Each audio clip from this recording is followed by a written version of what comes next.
नमस्कार, मैं अभिराज और आप देख रहे हैं वीके न्यूज। पश्चिम बंगाल में विधानसभा चुनाव 2021 की तारीख के ऐलान के बाद सियासी सरगर्मी तेज हो गई है। इस बीच बीजेपी ने मंगलवार को पहले चरण के लिए अपने स्टार प्रचारकों की सूची जारी की है, जो बंगाल चुनाव में बीजेपी की जीत को और भी मजबूत करेंगे। इस सूची में इसमें प्रधानमंत्री नरेंद्र मोदी के साथ 40 नामों को जगह मिली है। इस लिस्ट में मध्य प्रदेश भाजपा के 4 दिग्गज नेताओं को भी जगह मिली है, जिनमें पार्टी महासचिव कैलाश विजयवर्गीय, मुख्यमंत्री शिवराज सिंह चौहान, गृह मंत्री नरोत्तम मिश्रा और केंद्रीय मंत्री फग्गन सिंह कुलस्ते जैसे दिग्गज नेताओं के इसमें नाम शामिल हैं। लेकिन गौर करने वाली बात तो यह है कि इस लिस्ट में राज्यसभा सांसद ज्योतिरादित्य सिंधिया का जगह नहीं मिली है। बता दें कि मध्य प्रदेश की सत्ता में बीजेपी की वापसी कराने में ज्योतिरादित्य सिंधिया का बहुत अहम मुद्दा साबित हुआ है। इसकी वजह क्या है कि उनको इसमें जगह नहीं मिल पाई है, तो इसमें तो बीजेपी की आलाकमान ही जानते होंगे। लेकिन बीजेपी ने बंगाल चुनाव के लिए स्टार प्रचारकों की जो लिस्ट जारी की है, उसमें मध्य प्रदेश के जिन 4 नेताओं को जगह दी गई है, उसके पीछे बीजेपी की खास रणनीति हो सकती है। चलिए अब हम आपको बताते हैं कि आखिर मध्य प्रदेश के इन 4 दिग्गजों को स्टार प्रचारक बनाकर बंगाल फतेह अभियान में शामिल क्यों किया गया है। इस सूची में सबसे पहला नाम है कैलाश विजयवर्गीय का। तो बता दें कि पश्चिम बंगाल में सत्ताधारी तृणमूल कांग्रेस की आक्रामकता के जवाब में अमित शाह ने कैलाश विजयवर्गीय को मोर्चे पर लगाया हुआ है। कैलाश विजयवर्गीय लंबे समय से पश्चिम बंगाल के पार्टी प्रभारी रहे हैं। साथ ही उन्हें अमित शाह का बेहद करीबी भी माना जाता है। विजयवर्गीय की छवि एक आक्रामक नेता की मानी जाती है। साल 2015 में पश्चिम बंगाल प्रभारी के कमान संभालने के बाद कैलाश विजयवर्गीय ने सबसे पहले राज्य में हिंसा के मारे गए और घायल हुए पार्टी कार्यकर्ताओं के घर जाना शुरू किया। इससे कार्यकर्ताओं के परिवार को भी लगा कि पार्टी उनके साथ है, जिससे स्थानीय संगठनों में नई ऊर्जा और उत्साह का संचार हुआ। इसी वजह से बंगाल में टीएमसी पार्टी का हौसला भी कहीं ना कहीं डगमगाया है। चलिए अब आपको बताते हैं कि उन्हें इतनी बड़ी जिम्मेदारी क्यों सौंपी गई है। दरअसल कैलाश विजयवर्गीय ने बंगाल में संगठन को मजबूत करने का काम किया है। साल 2015 में अमित शाह ने उन्हें बीजेपी का राष्ट्रीय महासचिव नियुक्त कर दिया था और इसी के साथ ही पश्चिम बंगाल में पार्टी का प्रभारी भी बना दिया गया था। विजयवर्गीय के नेतृत्व में पार्टी ने बंगाल में बढ़त हासिल की। बताया जाता है कि साल 2015 के बाद कैलाश विजयवर्गीय ने कार्यकर्ताओं को सत्ताधारी टीएमसी के खौफ से बाहर निकाला। इसके बाद 1 साल बाद ही मेहनत रंग लाई और साल 2016 में विधानसभा चुनाव में कैलाश विजयवर्गीय की सफलता 3 विधानसभा सीटों के अंकों में तब्दील हो चुकी थी, जिसके उनका उत्साह बढ़ा और वो पार्टी का विस्तार करने लगे। जिसके बाद साल 2019 में हुए लोकसभा चुनाव में 2 सीटों वाली बीजेपी को पश्चिम बंगाल में उन्होंने अपनी मेहनत से सीधे 18 सीटों पर पहुंचा दिया।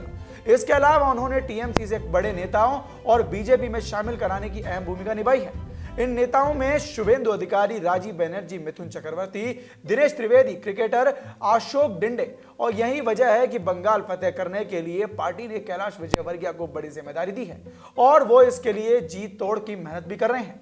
अब इस सूची में दूसरा और महत्वपूर्ण नाम है गृह मंत्री नरोत्तम मिश्रा का, जो कि एमपी के गृह मंत्री भी हैं। उनका कद पार्टी में बड़ा है और संगठन में उनकी काफी अच्छी पकड़ भी मानी जाती है। नरोत्तम मिश्रा बीजेपी के पूर्व राष्ट्रीय अध्यक्ष अमित शाह के बेहद करीबी भी माने जाते हैं। यही वजह है कि पश्चिम बंगाल जैसे महत्वपूर्ण राज्य में पार्टी ने उन्हें बड़ी जिम्मेदारी सौंपी है और उन्हें 48 विधानसभा सीटों का प्रभारी बनाया है। इसके अलावा मध्य प्रदेश की सियासत में कैलाश विजयवर्गीय और नरोत्तम मिश्रा में अच्छी ट्यूनिंग भी मानी जाती है।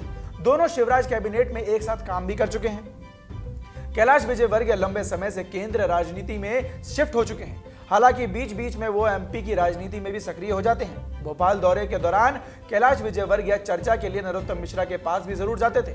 दोनों की जोड़ी का फायदा पार्टी को पश्चिम बंगाल चुनाव में जरूर मिलेगा। अब इस सूची में तीसरा और इन दिनों सुर्खियों में चलने वाला नाम है मुख्यमंत्री शिवराज सिंह चौहान का नाम। जी हां, पश्चिम बंगाल के रण में सीएम शिवराज भी बीजेपी की तरफ से वोट मांगेंगे।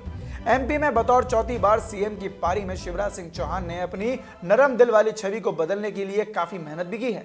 लव जिहाद के खिलाफ कानून हो, माफिया के खिलाफ कार्रवाई हो या फिर इस्लामिक नाम वाले शहरों को और ऐतिहासिक स्थलों के नाम बदलने की शुरुआत हो, शिवराज सिंह चौहान ने खुद को बदला है। शायद यही वजह है कि हिंदुत्व के एजेंडे को लेकर आगे रहते हुए बीजेपी ने एमपी के बड़े चेहरे के तौर पर सीएम शिवराज को ममता के सामने मैदान में उतारा है, जबकि कैलाश विजयवर्गीय और नरोत्तम मिश्रा पहले से ही बंगाल में मोर्चा संभाले हुए हैं।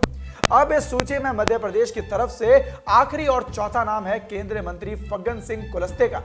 ये मध्य प्रदेश बीजेपी के वरिष्ठ नेता फग्गन सिंह कुलस्ते पार्टी के बड़े आदिवासी नेता माने जाते हैं। लिहाजा बंगाल में आदिवासी वोट बैंक को अपनी ओर खींचने के लिए पार्टी ने उन्हें बंगाल में सियासी रण में उतारा है।